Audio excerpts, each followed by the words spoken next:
Bienvenido. La Iglesia Camino de Gracia tiene el agrado de invitarle a escuchar su programa radial, El Consejo de Dios. En un mundo tan cambiante, necesitamos una dirección clara y sabia para nuestro diario vivir. ¿Y qué mejor consejo que aquel que proviene de la palabra de Dios, la Biblia?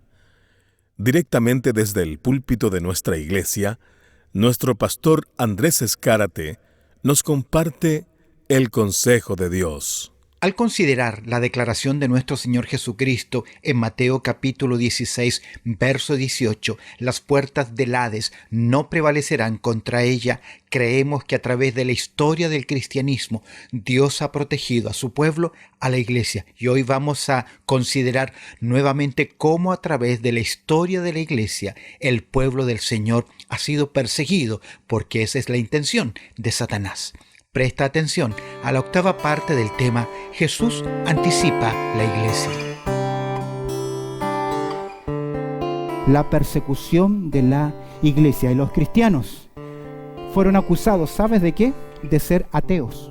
Fueron acusados los creyentes de canibalismo. Los acusaron de tener prácticas incestuosas.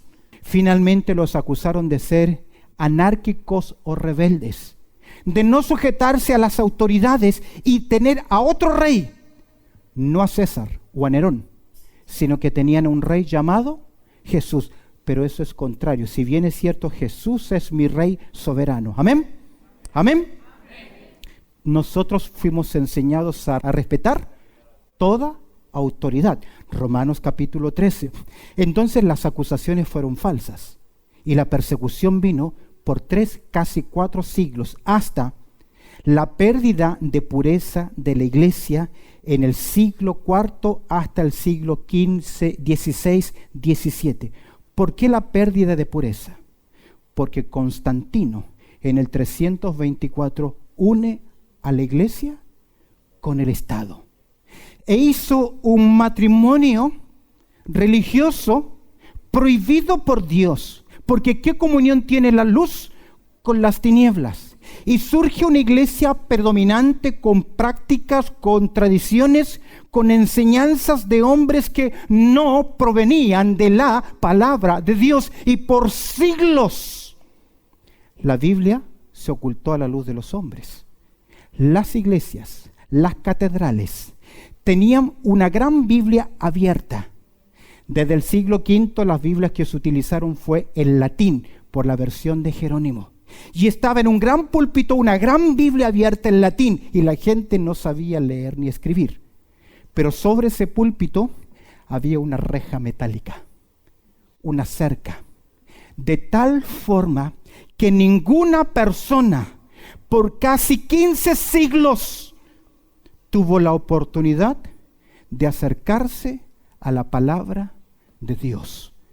Lo único que les tocaba creer era lo que oían. Pero a pesar de ese siglo, la edad oscura, la edad media, la edad del feudalismo, la edad de los dominios, donde la autoridad religiosa quitaba y ponía reyes, a pesar de eso, Dios siempre en su pueblo mantuvo, como en la antigüedad, un remanente fiel. Todo cambia en el periodo considerado como el periodo de la Reforma. En el periodo de la Reforma encontramos ahí grandes cambios, 1517. Ese tiempo es conocido como el tiempo del hombre, antropomorfismo, o el tiempo de la Renacimiento. Se le llama Renacimiento, 1517, se le llama Renacimiento porque los hombres comenzaron a volver al pasado, a conocer la verdad, a conocer sus orígenes, a conocer los pensadores griegos, a conocer las bases matemáticas, pero también los creyentes comenzaron a volver, ¿sabes qué? A este libro maravilloso, la Biblia. Y Lutero, en el año 1517, siendo él teólogo, se encuentra por primera vez con la Biblia y encuentra en el libro de Romanos capítulo 1 que dice que el justo por la fe vivirá.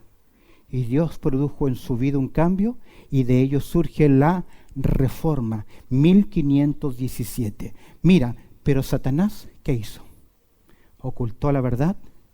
Antes de Lutero, John Huss, Zwinglio y otros también quisieron enseñar la verdad. ¿Sabes qué ocurrió con ellos?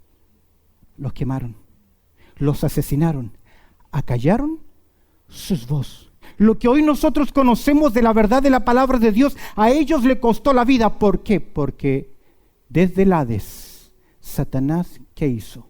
Infiltración en la primera iglesia, persecución, pérdida de pureza de la iglesia, la proliferación de errores doctrinales en el siglo ya nuestro. La proliferación de errores doctrinales hasta el siglo XXI. Después de la Reforma, surgen los grandes avivamientos y también las denominaciones.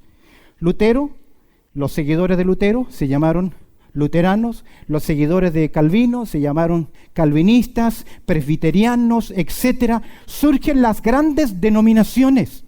Fue bueno porque se llevó el mensaje. Lo malo fue que ellos tuvieron que luchar ahora con otra teología, la teología humanista, el secularismo, el no creer todo lo que la Biblia dice, el liberalismo, la alta crítica, los comentarios. Comenzó siglos después, a fines de los 1800, comienzo de los 1900, campañas que se le llamaron las campañas de poder, donde el énfasis era en sanar, hacer milagros, y se levantaron campañas. Se predicaba el evangelio, pero el centro era ver milagros. ¿Sabe qué hacían algunos de los predicadores de este evangelio de poder? Antes de iniciar su predicación, mandaban a traer un saco de serpientes. Y el predicador metía la mano adentro y luego sacaba una. Como dice la Escritura, tomarán en sus manos serpientes. Lo malo es que solamente contamos los que quedaron vivos. Pero ¿cuántos también qué? Murieron en ese intento. Y se le llamó evangelismo de poder. Se confundió en las grandes campañas, donde se quiso imitar lo de Pentecostés. Haciendo grandes énfasis. No digo que Dios no es poderoso y que Dios no obra, pero aquí estamos hablando de un evangelio, cruzadas, sencillamente para ilusionar, entusiasmar a las personas. Luego vino el evangelio de la prosperidad. En los errores a fines del siglo XXI. ¿Sabes quién está detrás de esto? Satanás, con su engaño. Algunos comenzaron a aprender lo que le llamaban, hay que repetir el rema de Dios. Y jugaron con los términos griegos y hacer creer a los creyentes que si usted tiene una verdad y declara esa verdad como de parte de Dios, sí o sí las cosas van a ocurrir a su favor. Tomaron enseñanzas orientales y le dieron matiz del cristianismo. Yo sé que nosotros debemos confesar la palabra de Dios y debemos hablar de Cristo Jesús. Claro que sí. También sé que tus pensamientos, tus declaraciones afectan tu conducta. Pero mira a Jesús. Jesús oró y pidió 3 veces que pasara de él la copa. ¿Y qué dijo el Padre? No. ¿Y quién soy yo para obligar a Dios a hacer lo que Él no quiere hacer? Y cuando la obra, cuando el milagro no ocurre, o esa prosperidad no ocurre, el problema está en que tú no tienes fe. Tú eres incrédulo. Entonces la persona se queda con la enfermedad y el poco de fe que tenía también se lo robaron. ¿Por qué? Por confesiones equívocas. El rema de Dios, las declaraciones. Sacar en el día de hoy del púlpito la centralidad de la palabra de Dios. Más cantos, más programas, más producción y menos mensaje. Usted lo puede ver en el día de hoy. Yo he oído a los predicadores decir, yo quiero que todo el mundo venga a mi iglesia. Yo no les voy a hablar de pecado, no los voy a confrontar porque yo quiero sacar lo mejor de ustedes. Y que cuando termine este culto salgas de acá sintiéndote bien y no mal. Oye, Eso es lo que hace el psicólogo. Te envía, te dice palabras, te hace sentir bien. Pero queridos, ¿dónde está qué cosa? La palabra de Dios. Y como nos hemos acostumbrado al pragmatismo, a las cosas rápidas, la proliferación de errores doctrinales.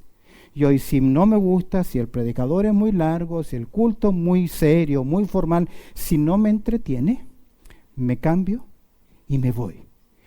Es su decisión, pero quiero que veas detrás de esto qué cosa. El engaño de Satanás. Por último, ves Satanás y la crónica de la iglesia en quinto lugar. La pérdida de identidad como pueblo de Dios de la iglesia moderna. Estamos queriendo ganar tanto al mundo que ya somos como un camaleón. Ya nos parecemos más al mundo. En nuestras prácticas, en nuestras cosas.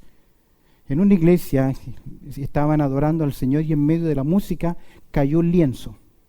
Estos adelante. Y bajó de estas bailarinas que hacen danza con telas en medio del culto de adoración, para hacerlo más contemporáneo. No puedo estar juzgando y criticando, pero ¿Dios nos llamó a eso? Si la adoración debe ser ¿cómo? En espíritu y en verdad. Si una iglesia quiere cantar solo himnos y sin instrumentos, solo a voces, gloria a Dios. Si otro quiere cantar con instrumentos, gloria a Dios. Pero cuando las voces o los instrumentos quieren llevarse la gloria, ya no es ¿qué? Gloria a Dios. A Dios se le adora ¿cómo? ¿Cómo? En espíritu y en verdad. ¿Qué significa en espíritu? Que no está de acuerdo a formas. Nosotros adoramos por denominación como nos enseñaron. Solo himnos, solo voces o música contemporánea como se nos enseñó. Pero seamos honestos. La adoración no tiene que ver con que tú levantes los brazos o los bajes, o cantes de pie o cantes sentado, aplaudas o no aplaudas, porque al final Dios lo que oye que es tu corazón. Es por eso que debe ser hecha en espíritu y ahora también en verdad, de acuerdo a la palabra de Dios. Sí es cierto, la nación de Israel tenía danzas, tenía bailes, pero entiéndase bien, ellos era su cultura, el folclor de la nación de Israel era adorar a Dios. Por eso había danzas, por eso había bailes, y no eran cumbia ni cosas para mover el cuerpo sensualmente, eran coreografías donde se presentaban delante de Dios. Esa es la gran diferencia en todo nuestro folclor. El folclor nuestro es sensual. Yo voy a hablar de la cueca. Es el intento del gallo con la galla o el pavo con la pava. El tango es una conquista. La cumbia son bailes sensuales.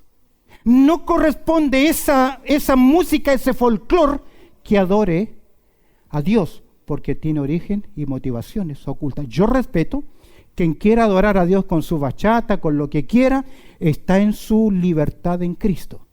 Pero Dios dice que debemos adorarlo como un espíritu y en verdad. Y me dejó el ejemplo. La Escritura me dice, es por eso que nuestro culto tiene este formato. Tenemos siempre un himno, tenemos siempre 2 cantos de alabanza alegre y tenemos siempre 2 cantos de reflexión. ¿Por qué? Porque la Biblia dice que hay que adorar a Dios con salmos, con himnos y ¿qué más? Cánticos espirituales. Yo no quiero desprenderme de mis himnos porque son preciosas confesiones de adoración a Dios y de doctrina. Pero también tenemos salmos, cantos que son más alegres. No palmeamos, no es nuestra práctica. No nos gusta o no lo queremos hacer, pero eso no significa que es prohibido. Y los cantos espirituales es donde nos concentramos únicamente en ¿quién? En Dios. Pero hoy cambiamos por entretención. Y si no ocurre, yo me acuerdo mi abuela cuando pertenecía a otra denominación. Y había un culto, una actividad. Mi abuela, cuando yo llegaba a casa, me preguntaba, hijito, ¿cómo estuvo el culto? Bien, le dije, bueno, lindo. ¿Sí? se manifestó el Señor? Porque para ella, si no había ese desorden que se produce en algunas iglesias, Dios no estaba ahí. ¿Lo tiene? Hay iglesias que mientras el pastor no hacía esto con las manos, la presencia de Dios no estaba. Son cosas culturales. ¿Qué dice la Biblia? En espíritu y en verdad. Es por eso que perdimos la identidad. Y déjame decirte algo. Hoy la gente ve a la iglesia como, yo le llamaría como un panadol cósmico. Te explico. Vienen porque tienen un dolor. Le damos el panadol, les presentamos el mensaje, se sienten bien y luego no vuelven. Porque vienen a servirse de la iglesia y no a servir a la iglesia. ¿Por qué? Porque es toda nuestra costumbre. Somos pragmáticos. El mundo nos ha hecho pensar así. La iglesia es como una comida buffet. De acá esto saco, de allá esto saco y quedo ¿qué? Conforme. Pero ¿qué dijo el Señor? Detrás de esto, ¿quién está? No me quiero dilatar más porque hoy tengo que terminar este punto. Satanás y la crónica de la iglesia.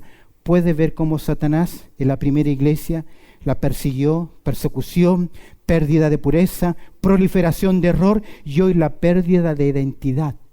Ya no hay diferencia en el estilo de vida de un creyente o de una persona que no es salva. ¿Debe haber una diferencia? ¿Debe haber una diferencia? Claro que sí, pero hoy la hemos perdido. No hay otro lugar de salvación que no sea en Cristo Jesús y nadie que pertenezca al pueblo de Dios puede entrar a la ciudad celestial. Es por eso que Jesús nos dice, venid a mí como estás trabajado y cargado, que yo os haré descansar. Si tú nunca antes has tomado este paso de fe, de recibir a Cristo como tu Salvador personal, hoy puedes tomar esa decisión y marcar el destino de tu alma. Dile a Jesús así: Jesús, reconozco que soy un pecador y que he vivido lejos de ti, pero hoy, en un acto de fe, abro la puerta de mi corazón y te recibo, Jesús, como mi Salvador personal. Perdóname y ayúdame a seguir tus enseñanzas. Amén. Si has tomado este paso de fe de acuerdo a las Escrituras y por la fe que tú has depositado en Cristo Jesús, eres un hijo de Dios, una nueva semilla que necesita ser plantada en una iglesia local para que crezca para la gloria de Dios. Las puertas de nuestra iglesia están abiertas. Recuerda, 10 de la mañana comienza nuestro servicio dominical. De igual forma nos puedes seguir a través de las redes sociales. Queremos conocerte y ayudarte en tu nueva vida en Cristo. Dios te bendiga. Gracias por haber estado junto a nosotros en su programa radial, El Consejo de Dios. Si este programa ha sido de bendición en tu vida espiritual, te animo a que te suscribas a nuestro canal en YouTube. Búscanos como ICDG Radio, para que puedas seguir creciendo en el consejo de la palabra de Dios. Así que ya lo sabes, sigue nuestra programación diaria en nuestro canal de YouTube. Búscanos ahí como ICDG Radio. De igual forma, si quieres ver nuestras predicaciones, suscríbete a nuestro canal de YouTube ICDG Australia. ICDG Australia. También puedes acompañarnos en nuestros servicios en línea, nuestros servicios virtuales, que lo hacemos a través de Facebook. Si quieres estar junto a nosotros a través de los servicios en línea, búscanos como ICDG Horsley Park en Facebook. Los miércoles a las 7 de la tarde y el día domingo 10 de la mañana en horario de Sydney, Australia. Suscríbete a nuestros canales, mantente informado. Para los que viven en Sydney, les animamos a que en algún momento visiten nuestra iglesia, que está ubicada en el número 22 al 38 de la Redmayne Road, 22 al 38 de la Redmayne Road. Esto es en el suburbio de Horsley Park. Para mayor información, comunícate con nosotros al teléfono 0430 584 990. Repito, 0430 584 990. Dios te bendiga.